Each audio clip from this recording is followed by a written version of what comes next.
3 thin chirps pierced the engine roar. At Sardis, Roland Clew crossed the garden without seeing the robin chicks begging inside a weathered tomato can. Margaret Raleigh paused beside them, but Roland kept walking towards the glass-roofed lens house and its waiting machines. She touched his sleeve. Small lives are waiting too. His gaze stayed on the iron tower. Not now. The world is waiting, Roland said. He had built useful ships and tools, yet usefulness no longer satisfied him. He wanted the Artesian ray to make solid Earth transparent and expose a secret large enough to shake history. Inside, a roof latch hung bent above fresh boot marks. He recognized the narrow tread of Ravinsky's boots.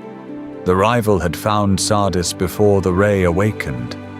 Under the locked floor, darkness seemed to listen. That listening darkness brightened when the Artesian ray sent a colorless circle through the workshop floor.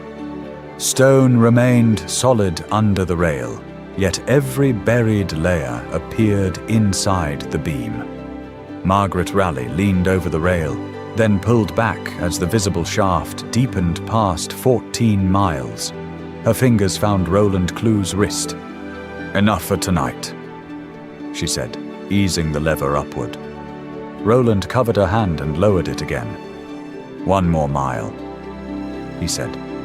The light opened onto a vast, pale emptiness where no map promised space. The earth was hollow there.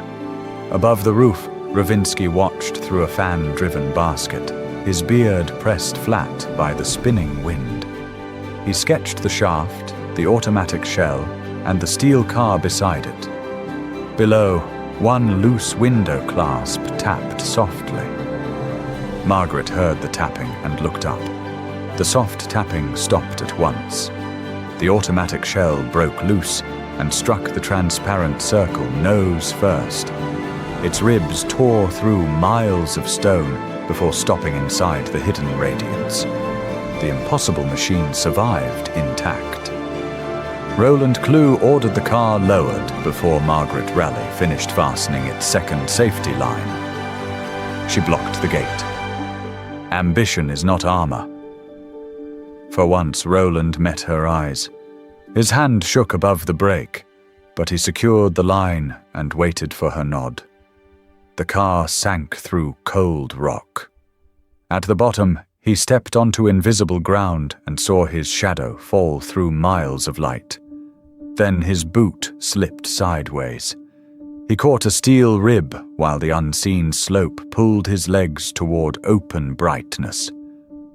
Roland climbed back into the car, breathing hard. The return cable trembled in Margaret's hands. The cable steadied when Roland Clew rose, and Margaret Raleigh pulled him through the gate. He tried speaking, but only dust and breath came out. Then his closed fist opened. A rough diamond beyond crown jewels filled his palm with cold fire. Margaret ignored the Great Stone of Sardis and held Roland's hands. For a moment, he let the discovery wait. Near midnight, Ravinsky lowered the car and descended towards the diamonds. He ignored the written warning beside the loose retaining pin. The pin shook free above him.